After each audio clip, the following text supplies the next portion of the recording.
พี่น้องฝนตกตั้งแต่เมื่อคืนจนป่านนี้บ่หยุดเพิ่งสิอันนี้ยังปอแปะปอแปะต้องพอเราป่วงแล้วพี่น้องเอ้ยสบายดีรอบสวยเด้อจ้าสบายดีเบิดทุกคนจ้ายินดีต้อนรับสู่ช่องแม่น้องบอยคือเก่าคือเดิมจ้าพี่น้องจำได้บ่นี่ผู้ใดนี่พี่น้องลุงบอลสบายดีพี่น้องเห็นลุงพรบ่บ่ได้ไปใช้แล้วป่วงแล้วพ่อใหญ่พรพี่น้องนั่งเฮ็ดอันปักพื้นปักไผป้าบัวย่างก็บ่เห็นว่าเลาะเติ้นแล้วคืมอกคืมใจยังของเราเบิ่งผมเผาเราเปลี่ยนทรงเปลี่ยนสีโอ้ยพี่น้องเอ้ยพ่อใหญ่พร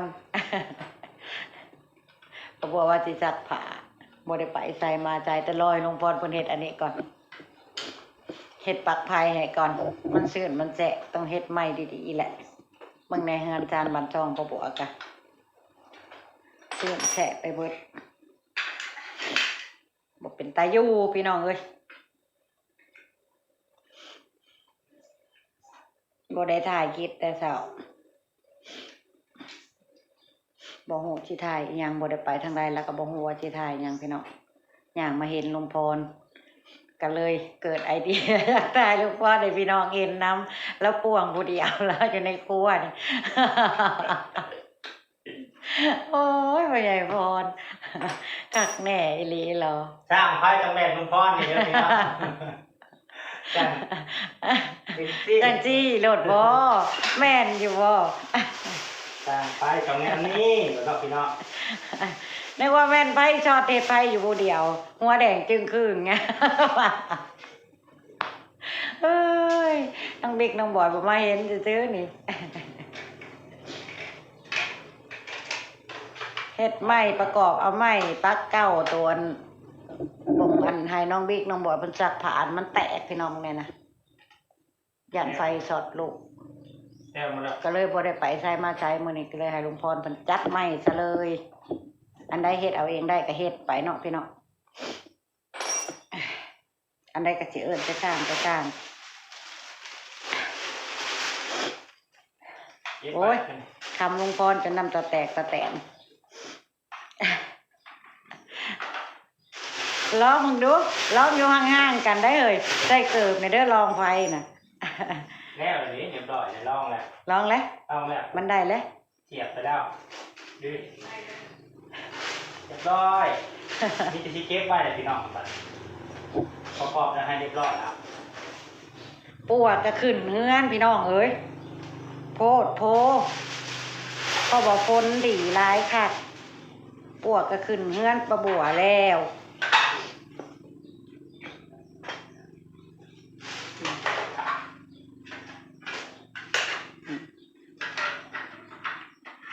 สร้างจำเป็นพี่น้องสร้างจำเป็นอันใดแก่คาดแต่ก็แก่ไปเลยเนาะ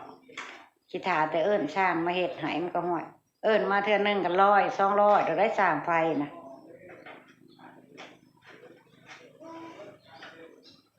คะแนนเฮ็ดให้มันมาตรฐานจบดีพันคักแน่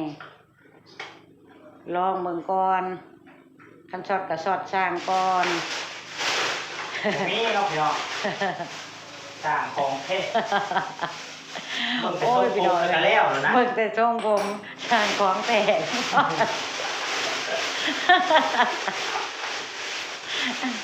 ตลกลงก่อนดิเฮ็ดแนวบ่เฮ็ดเพิ่นอันจกเอาปักปืนปักไฟเพิ่นไปเห็นผมเพิ่นเอามาสวมใส่ร้อยม่วนหาแนวมัดไว้ติล่ะเบิ่งมีบ่ในมันนะเสื้อผ้าบ่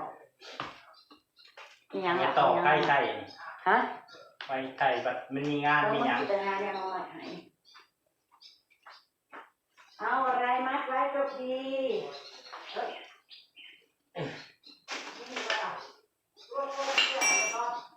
เชือกพางเหรอเด็กมีบ่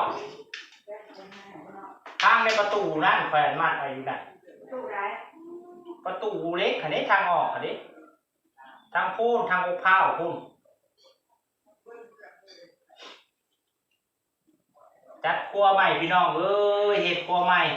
มันเวลาก็จะเปิดเพลงเปิดอีหยังนะลุงพรที่เข้ามาเฮ็ดกินอยู่ในพี่จังได้ถ่ายให้พี่น้องเบิ่งเนาะพี่น้องจังบ่รบกวนมันก็เป็นเฮือนครัวอยู่พี่น้องเอ้ย เ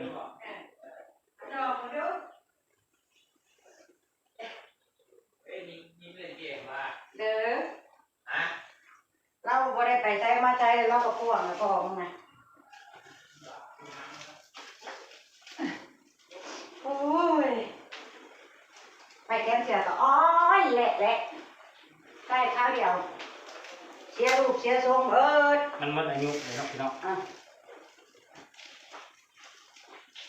ตั้งจะได้ยกไปติดเมื่อละใส่การบ่ได้เลยพี่น้องเลยมันโยกเย่เบ่เลยใส่การบ่ได้แล้วตั้งมันประบัวนะโต๊ะอันนี้นะ ตัววายนี่ ตัววายนี่ใส่บ่ได้แล้วมันโยกเย่เบ่แล้ว มันโดนนะ บ่ได้ใส่งานมันตั้งไว้นี่แหละค่ะมันก็ลุยไปเบิดเลยนี่พี่น้องนี่ค่ะนอกไปทิ้งเกะกะ เช็ดเรียบร้อยได้เชียร์พงละได้ แล้วเราปวดเด้อค่ะลองมึงแล้วบ่ นี่คงง่าโดนนี่พี่น้องสร้างไพ่ของแท้ร้องจับร้อง อ่ะตืดตรงด้วย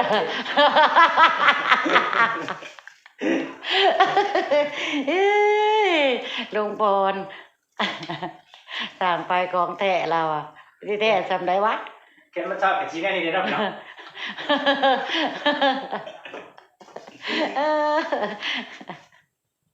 เอาเมีย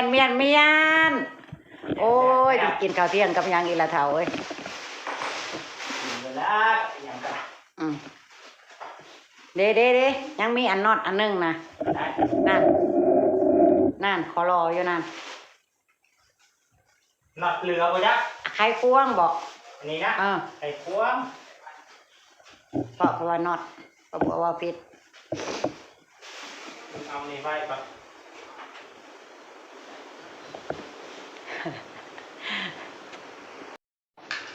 ฝนตกฝนลงพี่น้องประบัวมื้อนี้กับลุงพรงดกิจกรรมทุกอย่างอยู่บ้านจ้ะ ตกกูมือฝุ่นกันพี่น้องเอ้ย ตกกะลีรออะไรก็ขี้งอไปน้ำกัดตีนประบัวเบื่อไรพี่น้องเอ้ยเที่ยวทุ่งหน้าลายกระไรจน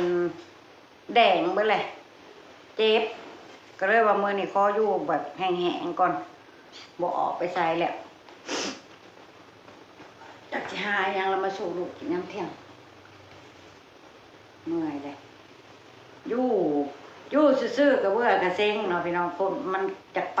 นิ่นนั่นอยู่ แต่ไม่ปวดเลย เนี่ยปวดเด้อขี้ฝุ่นเจ้าน่ะมันออกจากปากเกินปากไผ่ลายแต่แต่ของมันแห้งกระซื้อแสะไปเบิดเลยเนาะพี่น้องมันอันนั้นนี่มันติดกับพืชแลมันตั้งแน่เนาะแต่ฝนนำความชื้นมันขึ้นมาในนี้ในพืชนี่นะ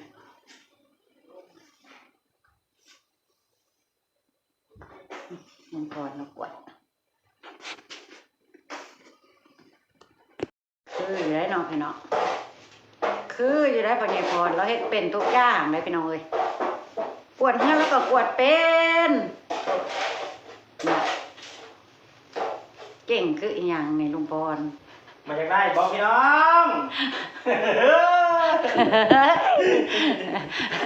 โอ้แล้วใส่ผมพรคืออีหยังจะพ่อเด้อคนกันตกกว่าเจ้าจะเตือบ้าบ่เลยพี่น้องสองเถ่ามื้อนี้จะว่ากันเด้อจะดราม่าประปวดกับลุงพรเด้อบ่มีแนวสิเฮ็ด โมมี่ก็เปิดเพลงเต้นหรอกพี่น้องดี คักบ่ลุงพรคักบ่พี่น้อง ลุงพรจัดครัวใหม่พี่น้องบ้านนั้นก็จะเปิดเพลงทางนอกพี่น้องลุงพรจะเข้ามาเฮ็ดกินในเฮือน คนมี เรื่อง แผ ข น องเรื่อง เรื่องของเรื่องมัน ถ่ายคลิปให้พี่น้องก็มันโอนอัวอยู่นอกนะจักเจียงรถจักเจียงเอียงแต่มันบ่มีอันเชียงดังกันเขาออกไปข้างนอกเนาะ มีเสียง คำ ดัง เชียงกระทึกเฮากับโฮแปลนเข้ามาในเฮือนเนาะสิเฮ็ดในใจล่ะ เฮ็ดแถวนี้แหละสบายใจเลยบัด สิเท่าจุบ่เต็มเฮือนนะบ่ เอายังฮ้อ ที่จริงพ่อบวกก็มีทางแก็บตัวพี่น้องแต่ว่าบ่ได้ไปเติม มันแพง ในบ้านเจจีก็มีอยู่หมองเติมบ่ได้เติมเนาะเปลี่ยนเนาะ เปลี่ยน ผัดบ่อยากเปลี่ยนทางแก็บพ่อบวกมันยังใหม่เดี๋ยว เป เนาะ ลี่ยนเลย ยังไม่ใหม่นึงพ่อบวกก็เลยบ่อยากเปลี่ยน ก็เลยต้องใส่ถ่านที่จริงคันเขามาเฮ็ดในเฮือนก็ใส่แก๊สเอาก็ได้อยู่เฮ็ดอะไรได้ไปคันได้ไปพระคองไปไทยพุ่นแล้วจะสิหิวไปอันนั้นไปเติมคันได้ไปว่าจะตกแรงมาเนาะยามแรงมาก่อนบ่มีสาระอีหยังเลยพี่น้องสองเฒ่ากันมานั่งเว้านั่งคุยน้ำพี่น้ำน้องหน่อยหนึงพอหายคิดฮอดพี่น้องจ้าสิอำลาพาจากแล้วจ้ะบ่มีสาระบ่มีคอนเทนต์หยังให้เบิ่งนำมื้อนี้บ่ได้ไปใส่มาใส่ เบิ่งช้างไพ่ เบิ่งจางไฟเบิ่งจางไฟไปสอดหัวแดงจะครึ่งนี่ล่ะพี่น้องโอ้ยจะแม่นลุงพรกันแน่